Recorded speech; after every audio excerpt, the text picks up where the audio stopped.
मेहमाने एजाजी engineer Jameel Ahmad साहब के लिए मैंने बहुत पहले से तैयारी कर रखी थी कि उनका परिचय कराऊंगा लंबा चौड़ा, लेकिन वक्त की तंगी है।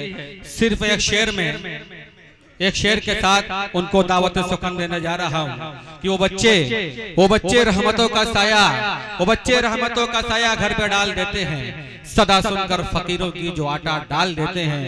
जहां में इज्जत और शोहरत वही इंसान कमाते हैं, जहां में इज्जत और शोहरत वही इंसान कमाते हैं जो अपनी जिंदगी इल्म और हुनर में ढाल देते हैं। आइए हजरात, इस कार्यक्रम के गणतंत्र दिवस समारोह के जश्न यौमे जमहूरियत तकरीब के मेहमान एजाजी मोहतरम इंजीनियर जमील अहमद साहब के साथ अदब और एहतराम का हर एक लफ्ज आपके कदावर वजूद के सामने आपकी कदमों में रखते हुए बहुत ही अदब के साथ गुजारिश करता हूं कि आप आए और मऊ की जनता को खिताब फरमाएं।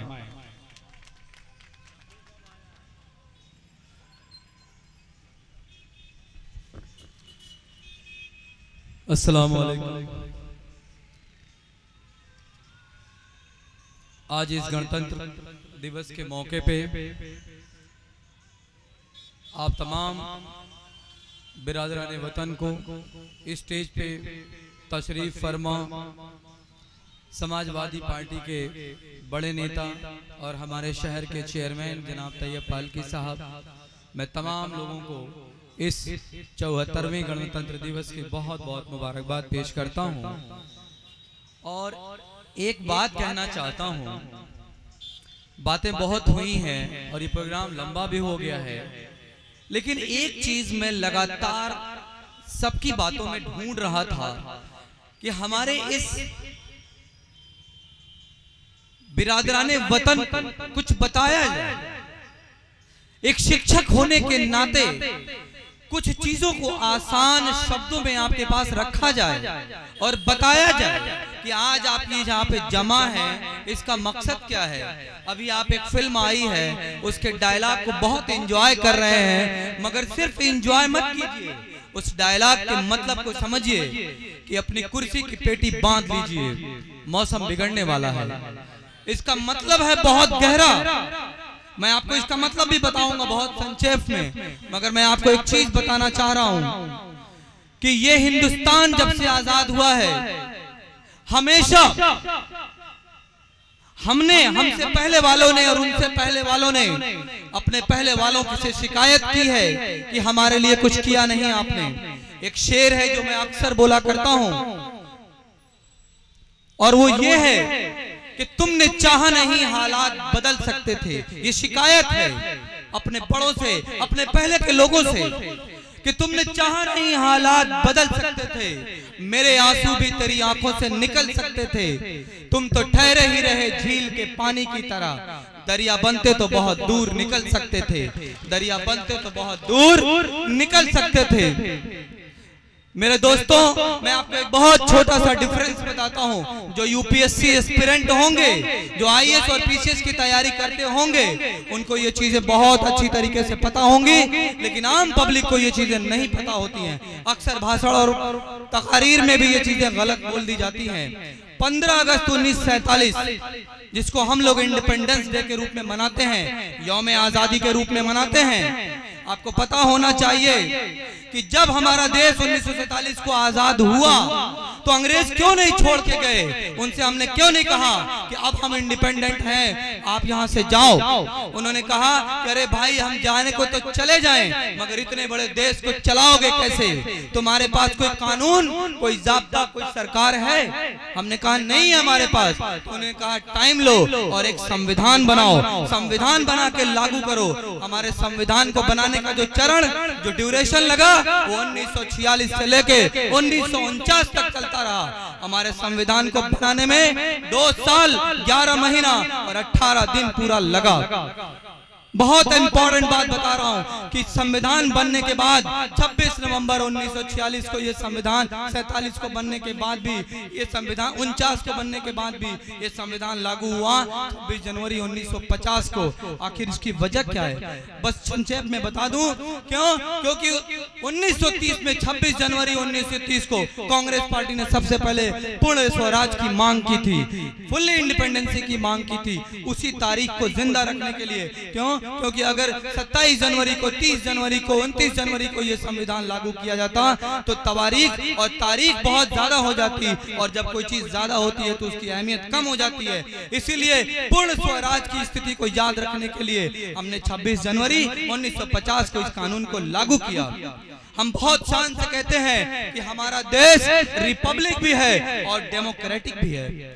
मैं आपको बहुत छोटी बातें बता दूं कि रिपब्लिक और डेमोक्रेटिक कंट्री होने में डिफरेंस क्या है। रिपब्लिक उस कंट्री को कहते हैं जहां की आवाम को ये हक है कि वो वहां के बादशाह को चुने, मगर शर्त है कि वहां का बादशाह खानदानी नहीं होना चाहिए, वहां का बादशाह पूर्वजों से आते हुए बादशाहों की नस्ल से नहीं होना चाहिए। यह है रिपब्लिक।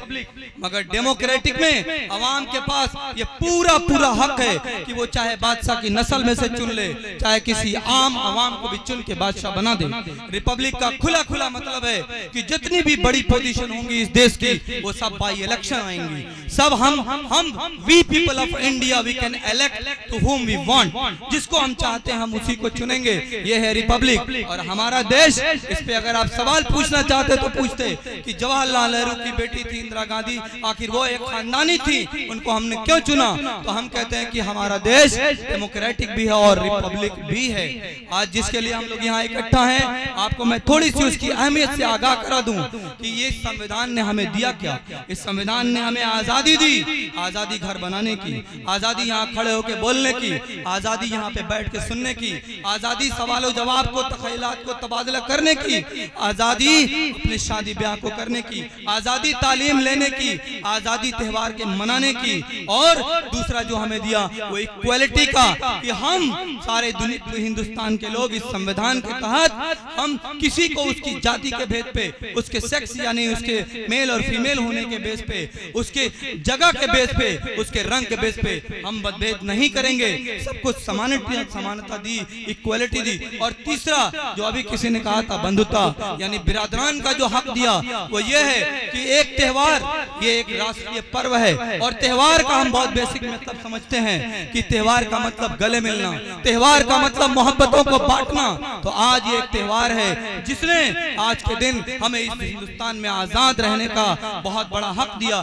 तो आज हम यहाँ पे जमा है इस मोहब्बत को आम करने के लिए, मोहब्बत को गले मिल के एक दूसरे को ये बताने के लिए कि हम आजाद हैं। ये तीनों चीज मैंने आपको जो बताया, समानता और बिरादरान का ये हक और ये आजादी, ये तीनों चीज याद रखिएगा कि रिपब्लिक कंट्री में अवाम जिसको चाहे उसको अपना लीडर बनाए, अवाम जिसको चाहे चीफ मिनिस्टर बनाए, अवाम जिसको चाहे अपना चेयरमैन बनाए, अवाम जिसको चाहे राष्ट्रपति बनाए, अवाम जिसको चाहे आप प्रधानमंत्री बनाए। मगर याद रखिएगा कि इस कानून ने, इस संविधान ने जो आपको हक दिया है, उस हक को भी लेने के लिए सबसे जरूरी चीज है तालीम। एक बहुत बड़े पॉलिटिकल थिंकर हैं सर्टोली, उनकी किताब है, उनकी बुक का नाम है द थियरी ऑफ डेमोक्रेटिक। उसने क्या कहा है मैं उसके शब्द को आपके सामने रखता हूं, और आज के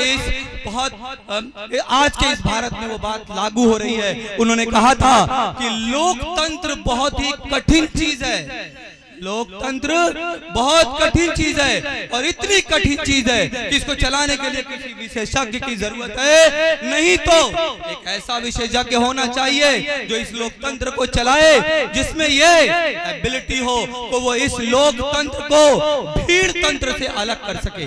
आपको पता है भीड़ तंत्र क्या है जिससे हमारा देश पीछे जा रहा है। अभी अग्निवीर की पॉलिसी आई, आपने देखा सरकार एक नई पॉलिसी के साथ आई, अवाम उससे सहमत नहीं थी, मगर ये भीड़ तंत्र रोड पे उतर आई और सरकार के कितने हजारों करोड़ का नुकसान कर दिया। आप अक्सर सुनते हैं मॉब लिंचिंग की घटना, ये भीड़ तंत्र है। भीड़ तंत्र को लोकतंत्र से अलग करके समझना होगा और इस समझने के लिए आपके पास तालीम चाहिए, तालीम।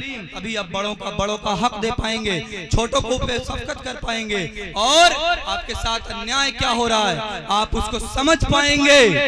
सिर्फ ये मत समझिए कि हमारे साथ जो खड़ा है वो हमारा है, इससे नहीं आप जज कर सकते। आपके साथ क्या पॉलिसीज बनाई जा रही हैं, आपके साथ क्या चेंजेस किए जा रहे हैं, तालीम में कहां आपके हक को मारा जा रहा है, आपको कहां कहां दबाया जा रहा है। सिर्फ लड़ने से कोई चीज हल नहीं होती। तालीम में आइए, तालीम में नहीं रहेंगे तो हमेशा के लिए दफन कर दिए जाएंगे। तालीम ही है जो आपकी बका और आपकी शख्सियत को बाकी रखेगी, तालीम नहीं तो कुछ भी नहीं। अल्लामा इकबाल का वो शेर याद करिए, न समझोगे तो मिट जाओगे ऐ हिंदुस्तान वालों, न समझोगे तो मिट जाओगे ऐ हिंदुस्तान वालों। तुम्हारी दास्तान तब भी न होगी दास्तानों में। ये तो एक देश के लिए है, मगर आप एक कौम पे इसको लागू करिए कि न समझोगे तो मिट जाओगे। एक कौम वालों, तुम्हारा कोई नाम लेने वाला नहीं होगा। आज तारीखें बदली जा रही है, कैसे उंगली उठाओगे जब तुम्हें पता ही नहीं है तुम्हारे आबा व अजदाद की तारीख? तो उसमें बदलाव के खिलाफ तुम कैसे बोलोगे, तुम कैसे बोलोगे? आज छोटा सा आपके ऊपर मुकदमा होता है, आप परेशान हो जाते हैं। क्यों? क्योंकि आपके और बहुत अफसोस के साथ, जैसे हम अक्सर ये बात कहते हैं कि दुनिया में सबसे ज्यादा पढ़े जाने वाली किताब कुरान है, मगर अफसोस दर अफसोस सबसे ज्यादा बिना समझे पढ़े जाने वाली किताब भी कुरान है। उसी तरीके से एक ऐसा जाब्ता, एक ऐसा कानून जिससे हमारा घर चल रहा है, एक ऐसा कानून, एक ऐसा वसूल जिससे हमारे घर की बुनियादें हैं, वो है हमारा संविधान, हमारा घर चलाने का ये। लेकिन हमें अफसोस है कि इस कानून को पढ़ने के लिए कुछ खास लोग ही हैं। हमें मदारिस में, हमें स्कूलों में इस कानून को, इस संविधान को रखना चाहिए। पूरा संविधान नहीं तो चैप्टर वाइज रखना चाहिए, ताकि ये देश की आवाम अपने उस हकूक को जाने और उन बुनियादी तकाज़ों को समझे जिसके दायरे में रह के उसको अपने इस देश को खूबसूरत बनाना है, अपनी आजादी के मतलब को समझना है, अपने बड़ों को इज्जत देने का तरीका समझना है। बड़े अगर गलत कर रहे हैं तो उनको एहतजाज से उनको याद दिलाने का तरीका समझना है। मैं समझता हूँ कि मैंने जो कुछ भी समझा था, बेसिक डिफरेंसेस आपको बता दूं। आप जरूर इस चीज का अहद करिए, जरूर अहद करिए। जिस दिन पेड़ लगाते हैं उसी दिन फल नहीं आएगा, आपको सब्र रखना होगा। आप जरूर और जरूर इस बात का अहद करिए कि अपनी नस्लों को पढ़ाएंगे, अपने बच्चों को पढ़ाएंगे। आप बाहर निकलिए जो पढ़ने वाले हैं, जो कामयाब लोग हैं, और देखिए कि आपके लोग नहीं हैं डिपार्टमेंट्स में, आपके लोगों की कमी है। और जब आप नहीं होंगे तो जो होगा वो उसी के हिसाब से सलाह और मशवरा लिया जाएगा, उसी के हिसाब से पॉलिसीज बनाई जाएंगी। इसलिए पढ़ने का अहद करिए, लड़ना छोड़िए, लड़िएगा तो लड़के खत्म हो जाइएगा। पढ़ने का अहद कीजिए और कहिए कि हम जरूर थोड़ा खराब खाएंगे, कम खाएंगे, लेकिन अपने बच्चों को पढ़ाएंगे। पढ़ने का ये मतलब नहीं है कि आपका बच्चा डॉक्टर, इंजीनियर, IAS, PCS बनेगा। अरे पढ़ने के बाद आपका बच्चा एक अच्छा इंसान बनेगा, और इंशाअल्लाह अगर वो मेहनत से पढ़ता है तो एक कामयाब इंसान बनेगा। आप अल्लाह ताला ने मुसलमान पैदा किया है आपको, ताकि एक बावकार, बाइज्जत और एक अच्छी हैसियत का मुसलमान बन के रहिए। हर फील्ड में अपना नाम रोशन करिए, ताकि सामने वाला देखे तो कहे कि ये मुसलमान है। वो आपको मुसलमान होने के लिए कुछ वजह तलाश ना करे। एक डायलॉग मैंने बोला था कि अपनी कुर्सी की पेटी बांध लीजिए, बांध लीजिए। क्यों? यही है वो। इस डायलॉग में बड़ी गहराई है कि वक्त आ गया है कि अपने आप को संभाल लीजिए, वरना तूफान आएगा तो शायद सबको बहा दिया जाएगा। अगर आप चाहते हैं कि आपकी बका बाकी रहे, आपकी बका जिंदा रहे, आपकी आइडेंटिटी बाकी रहे, आपकी पहचान बाकी रहे, तो कसम खुदा की अपनी आइडेंटिटी को बचाने के लिए तालीम का सहारा लीजिए। तालीम अगर नहीं है तो कोई भी आपको रौंद के चला जाएगा। इन्हीं बातों के साथ मैं आप तमाम प्यारी आवाम को, हमारे मऊ के लोगों को और इस देश के तमाम लोगों को और प्रशासन के लोग यहाँ पे हैं, पूरे अहले वतन को मैं फिर से इस गणतंत्र दिवस की बहुत बहुत मुबारकबाद पेश करता हूँ। अस्सलाम वालेकुम। बहुत बहुत शुक्रिया। यकीनन आपका ये खिताब, आपकी ये नसीहत हम नौजवानों के लिए सबक आमोज होगी। और मैं माने